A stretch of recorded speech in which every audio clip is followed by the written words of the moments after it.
Lieutenant Jake Harrison knew he was going to die the moment his emergency pod started shaking apart during atmospheric entry.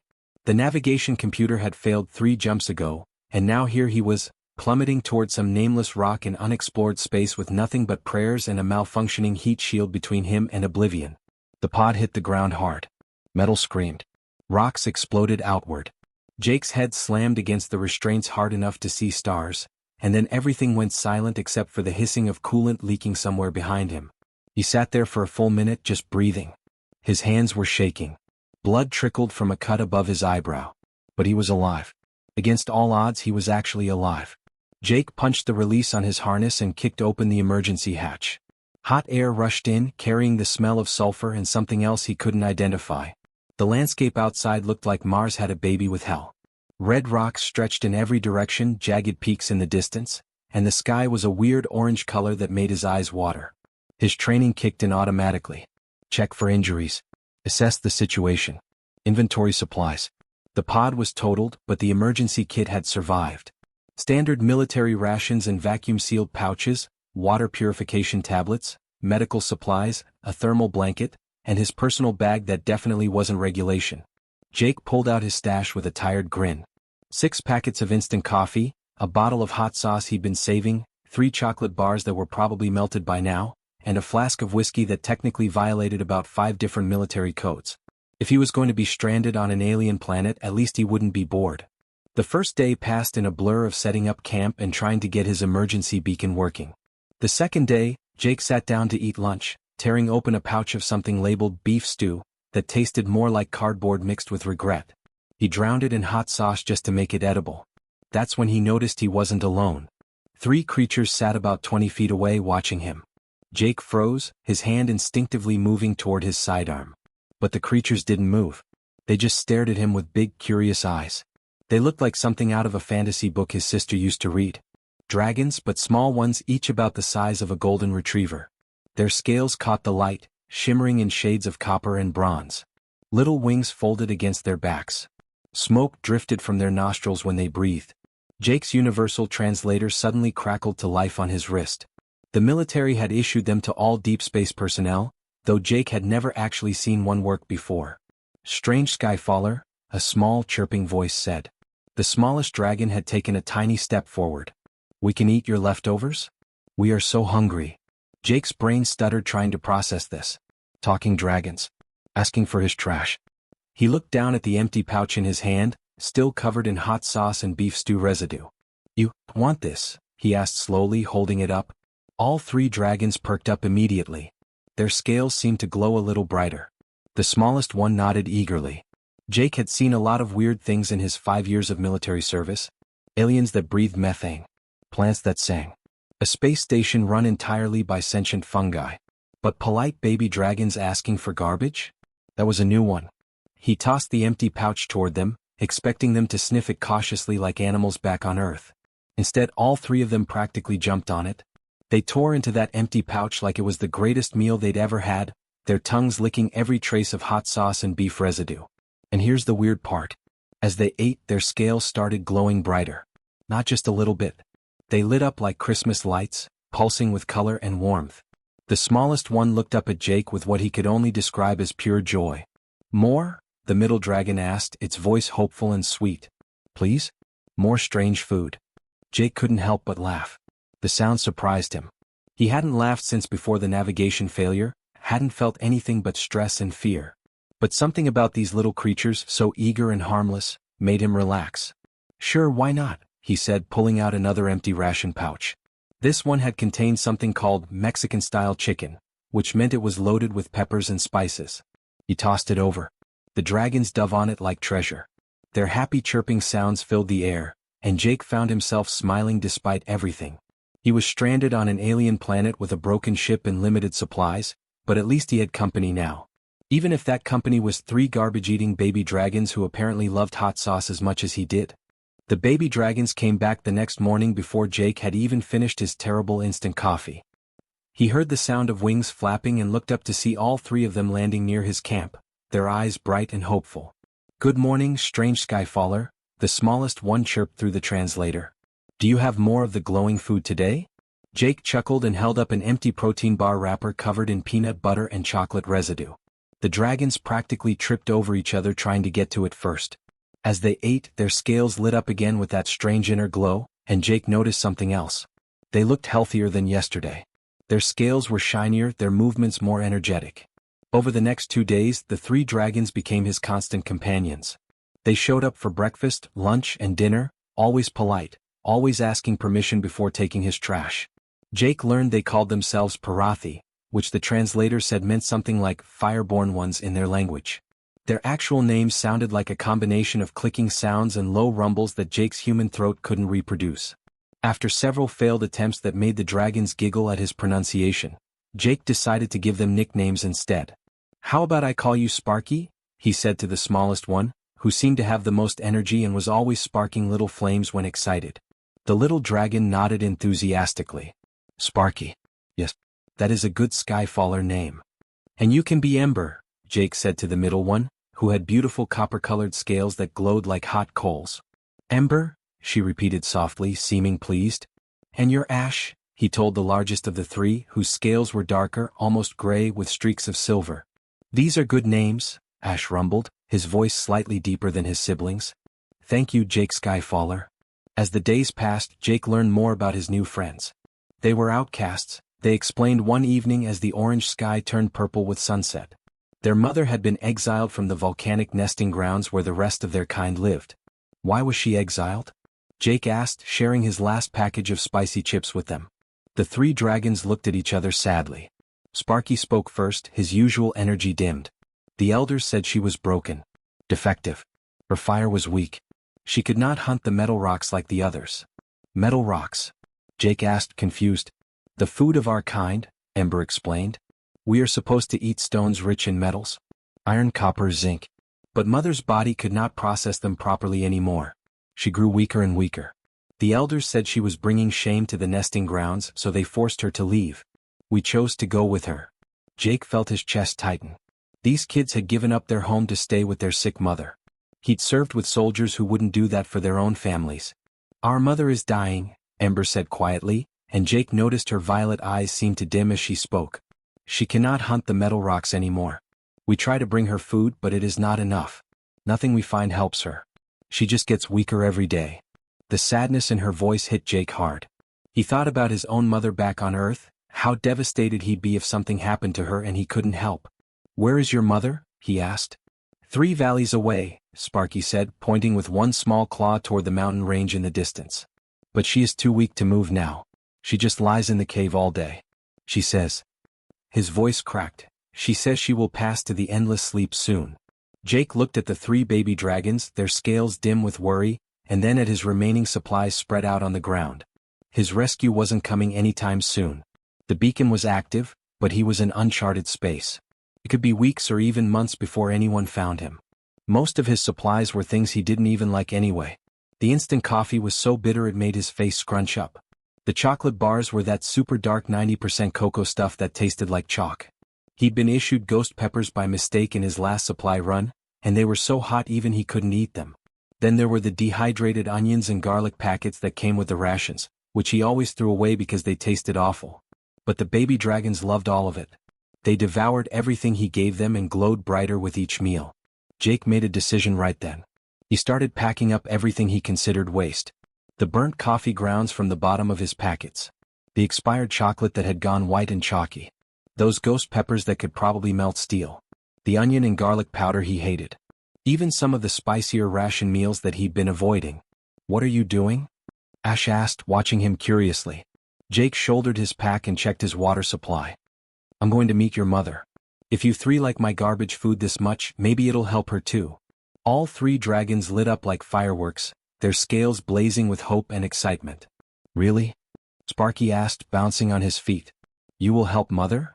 "Really," Jake confirmed. "Now come on. We've got 3 valleys to cross and I'd like to get there before dark."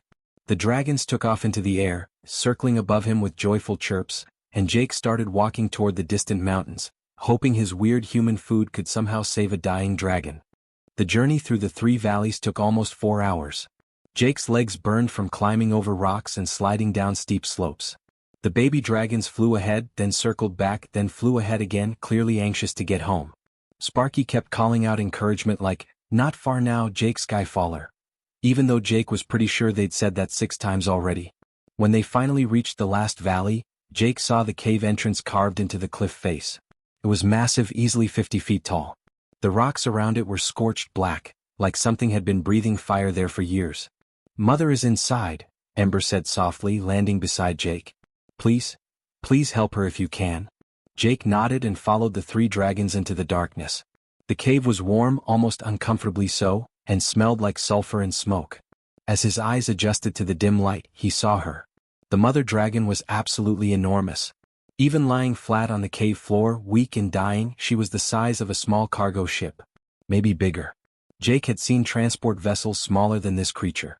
Her scales were dull gray, completely lifeless, like ash from a long-dead fire. Each breath she took came in ragged, wheezing gasps that echoed through the cave. "Mother!" Ash called out, rushing to her side. "Mother, wake up. We brought the strange Skyfaller. He has the glowing food." One massive eye slowly opened, and Jake felt the weight of that gaze fall on him. It was like being stared at by a mountain. The translator on his wrist crackled and struggled with her voice, which was so deep Jake felt it in his chest more than heard it. "Human," she rumbled, and the word came out like distant thunder. "The smell of the ancient fire. How is this possible?" Jake swallowed hard. He'd faced down armed raiders, survived ship explosions and crash-landed on an alien planet, but something about this dying dragon made him feel small and insignificant. Still, he forced himself to step forward. "Ma'am, I'm Jake Harrison," he said, trying to keep his voice steady. "Your kid said you were hungry. I brought, well, my leftovers. Stuff I don't really want." He shrugged off his pack and started pulling out bags and containers. The burnt coffee grounds that he'd scraped from the bottom of his packets over the last few days. 3 dark chocolate bars that had expired 2 months ago and tasted like bitter dirt. A sealed bag of ghost peppers that were so hot they came with a warning label. Garlic powder and onion flakes from his ration packets. And finally, his flask of cheap whiskey that he'd been saving for a special occasion. The dragon mother's eyes widened as he laid everything out. Her massive head lifted slightly off the ground, her nostrils flaring. Her tongue flicked out, tasting the air, and Jake heard her breath catch. "The awakening compounds," she whispered, her voice filled with something Jake couldn't quite identify. "Wonder? Fear? Oh. You carry them freely? You consume them by choice?" Yes," Jake said, completely confused. "I mean, most humans do. Coffee in the morning, chocolate when we're stressed, spicy food for fun. It's just normal stuff." "Normal," she repeated, and Jake could have sworn he heard her laugh, though it came out as a weak rumble. "Nothing about this is normal, human. Give them to me. Quickly. All of it." Jake didn't argue. He moved closer, his hands shaking slightly as he approached her massive head. Her mouth opened, revealing teeth the size of his forearm, and he poured the coffee grounds directly onto her tongue. The bitter, burnt smell filled the cave. Next came the chocolate bars. He broke them apart and fed them to her piece by piece. Then the ghost peppers, which he handled carefully because they'd burned his fingers earlier just from touching them. The garlic and onion powder he dumped in like seasoning.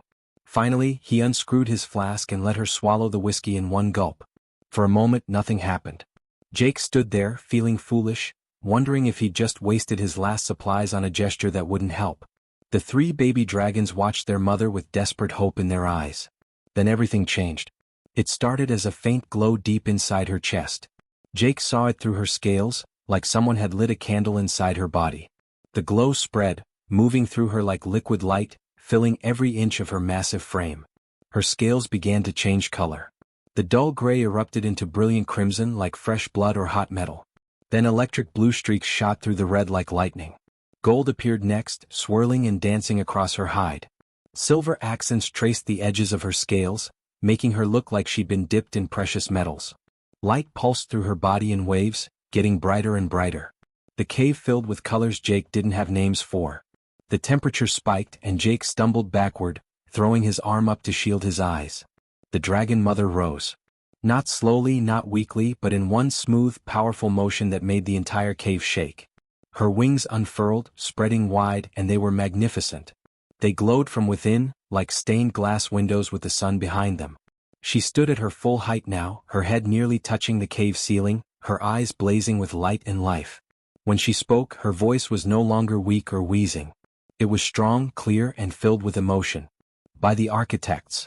She breathed, and Jake heard awe in her voice. I remember now. I remember what we are. Jake's legs felt weak, so he sat down hard on a nearby boulder. His brain was trying to process what he'd just witnessed. A dying dragon had just transformed into something out of a legend, all because he'd fed her coffee and hot sauce. This was beyond anything in the military training manuals. The dragon mother took a few experimental steps, her movements graceful despite her enormous size. She stretched her wings again, and Jake felt the wind from them push against his face. The 3 baby dragons were dancing around her feet, chirping happily, their scales brighter than he'd ever seen them. My name is Crasix, she said, looking down at Jake with those brilliant, glowing eyes.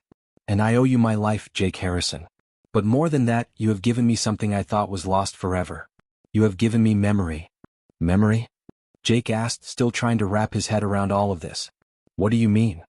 Crasix settled herself down, her massive body coiling like a cat getting comfortable. Sit, human. Let me tell you a story that my species has forgotten. A story written in our very bones, waiting for the right catalyst to unlock it. Jake didn't move from his boulder. He had a feeling this was going to be important. Millions of cycles ago, Crasix began, her voice taking on an almost dreamlike quality, the architects created my species. We do not know who they were or where they came from. We only know that they were masters of biological engineering, capable of designing life itself. Like scientists? Jake asked. Far beyond your scientists, Crasix said. They built species the way you might build machines. And we Parathi were one of their greatest creations. We were not natural creatures, Jake Harrison. We were engineered for a specific purpose. She paused, and Jake saw her eyes glow brighter as the memories came flooding back. Our purpose was to consume toxic compounds, she continued.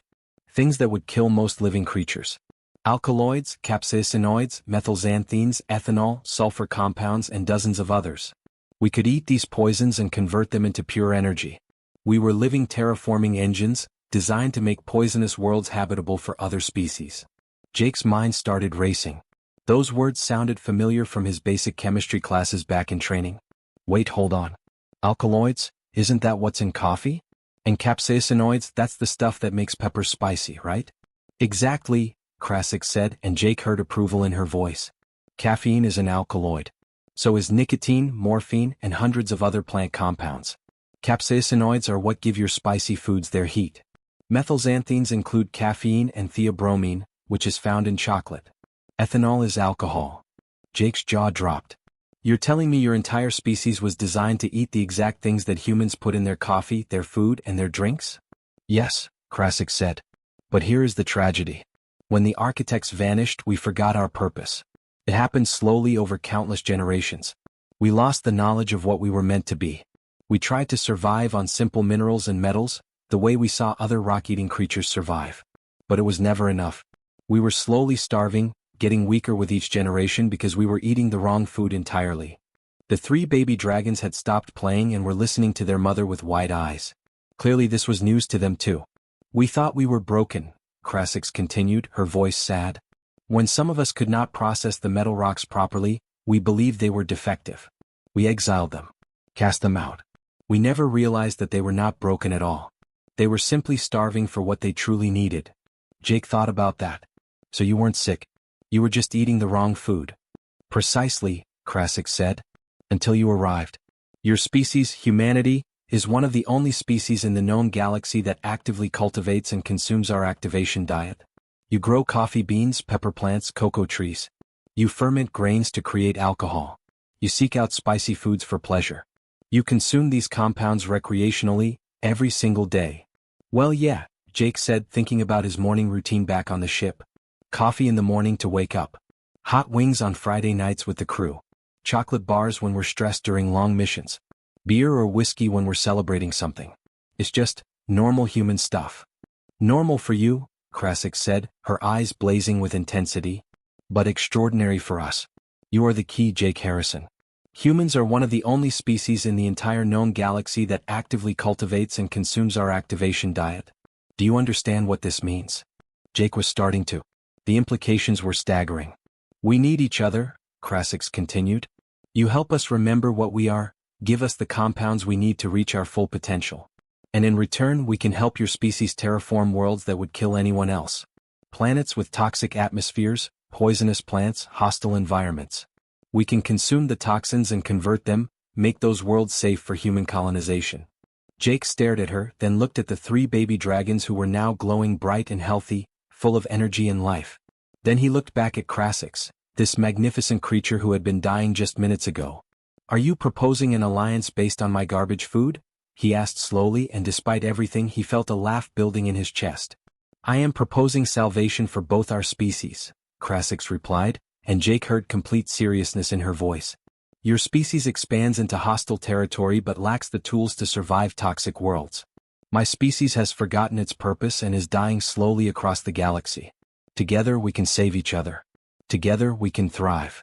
Jake sat there on his boulder, looking at a dragon powered by coffee and hot sauce, and realized he was about to change galactic history with leftover food. Jake and Crasix worked together to get his emergency beacon repositioned on higher ground. With her strength fully restored, she simply picked up the entire transmitter unit in her claws and flew it to the peak of the nearest mountain. The signal would reach much farther from up there. Thank you, Jake said as she landed back beside him. Now we just wait for rescue. And hope they arrive with open minds, Crasix added, settling down in the valley. The 3 baby dragons were playing nearby, practicing their flying, their scales bright and energetic. They didn't have to wait long. But the rescue Jake was expecting wasn't the first thing to arrive. On the second day, Jake heard the sound of massive wings beating in the distance. Lots of them. He looked up and his stomach dropped. 5 enormous dragons were approaching from the volcanic mountains on the horizon. These weren't cute babies. These were full-grown, battle-scarred, and they looked angry. Crasix, Jake said nervously. We've got company. Crasix rose to her feet, placing herself protectively between Jake and the incoming dragons. Sparky, Ember, and Ash immediately flew to their mother's side, their scales flickering with worry. The 5 dragons landed with ground-shaking thuds, surrounding them in a semicircle. They were all massive, but none of them glowed like Crasix did. Their scales were dull, gray and brown, lifeless compared to her brilliant colors. The leader, a scarred dragon with 1 broken horn, stepped forward. His voice came out as an angry roar that made Jake's ribs vibrate. Crasix, he bellowed. You were exiled. You dare show yourself in our territory again? And you bring a contamination bringer with you? An alien? Jake's hand moved instinctively toward his sidearm, but he knew it would be useless against creatures this size. He was about to become a very small stain on some very big rocks. But then the patrol leader stopped mid-rant. His eyes widened as he really looked at Crasix for the first time. She was glowing with power levels none of them had ever witnessed. Colors pulsed through her scales, crimson and gold and electric blue. Her children blazed beside her like small suns, radiating energy and life. The patrol leader's jaw hung open. How? What? Contamination. Crasix laughed, and the sound echoed through the valley like thunder. No, brother. This is not contamination. This is evolution. This is remembrance. Look at me. Look at my children. This is what we were meant to be. The patrol leader's scales flickered uncertainly, shifting through dull shades of gray and brown. That's impossible. You were dying. You were broken. You couldn't process the metal rocks. We all saw it. Because metal rocks were never our true food, Crasix said, her voice firm. The human carries the ancient fire compounds. The very things the architects designed us to process. Caffeine, capsaicin, ethanol, all the compounds written into our genetic code millions of cycles ago. One of the other patrol dragons, a female with copper-colored scales, stepped forward cautiously. You're saying this tiny creature healed you? With what magic? With food, Crasix said. His garbage. His leftovers. The compounds humans consume every day for pleasure are the exact fuel our bodies were engineered to process. Jake decided it was time to speak up. His voice sounded small compared to the dragons, but he tried to project confidence. She's telling the truth.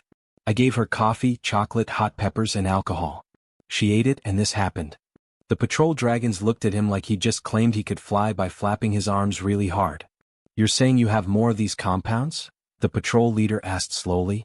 A little bit, Jake said, reaching into his nearly empty pack. I've got maybe 2 coffee packets left, 1 chocolate bar, and some hot sauce. All 5 dragons took a step forward simultaneously, their eyes locked on his pack. Jake actually felt a little nervous. These were predators after all, and he suddenly had something they desperately wanted. Easy, Krasik said, spreading one wing protectively. The human is under my protection. But Jake, if you're willing to share, it would be a powerful demonstration. Jake pulled out his last coffee packets and the chocolate bar. Sure, why not? But you'll have to split it. I don't have much left. What happened next was almost comical. 5 battle-hardened warrior dragons carefully, politely, nervously approached this tiny human to try his garbage food. Jake divided up the coffee and chocolate as evenly as he could, and each dragon received maybe a tablespoon of coffee grounds and a square of chocolate. The transformation wasn't as dramatic as Krasik's had been, but it was still visible. As they consumed the compounds, their dull scales began to brighten. Not full colors yet, but hints of what they could become. The patrol leader's scales showed traces of deep red. The copper-colored female began to actually shine. By the ancestors, one of them whispered, I feel strong, alive. I haven't felt like this in years. This is just a taste, Krasik said. Imagine what we could become with a steady supply. The patrol leader looked at Jake with new respect. Human, where do you get these compounds? We grow them, Jake said. Coffee plants, pepper plants, cocoa trees. We have entire farms dedicated to this stuff. It's everywhere in human space. 3 hours later, when Jake's rescue ships finally arrived, the scene that greeted them was bizarre. Commander Brett Davis stepped off the lead ship, followed by a full security team with weapons drawn. They found Jake sitting on a rock, surrounded by 12 dragons of various sizes, handing out coffee packets and chocolate bars like it was some kind of alien Halloween. Commander Davis was a veteran of 30 years in deep space. He'd seen a lot of weird things, but this made his top 5 easily. Harrison, he said slowly, lowering his weapon. What the hell am I looking at? Jake stood up and grinned. First contact, sir. And possibly the weirdest trade agreement in human history. Trade agreement? Davis repeated. Yes, sir. Turns out dragons run on coffee and hot sauce. And we've got plenty of both. It took 6 months of negotiations, meetings, and demonstrations, but eventually the treaty was signed. Humanity would establish agricultural colonies on Parathi worlds. Coffee plantations under alien skies. Pepper farms and volcanic soil. Chocolate factories powered by geothermal energy. Breweries making beer and whiskey for dragons instead of humans. In return, the Parathi would provide terraforming services for human colonies in toxic zone space. They would consume the poisons, purify the atmospheres, and make deadly worlds habitable. They would also serve as military allies, defending human settlements from hostile forces. The galaxy watched in complete confusion as humans and dragons formed an alliance built on coffee, chocolate, and hot sauce. Other species couldn't understand it. The trade goods made no sense. The whole thing seemed ridiculous. But Jake understood perfectly. He'd learned a valuable lesson on that alien planet. Sometimes one species' trash really is another species' treasure. And sometimes the key to peace isn't weapons or technology. Sometimes it's just sharing your leftovers with someone who's hungry.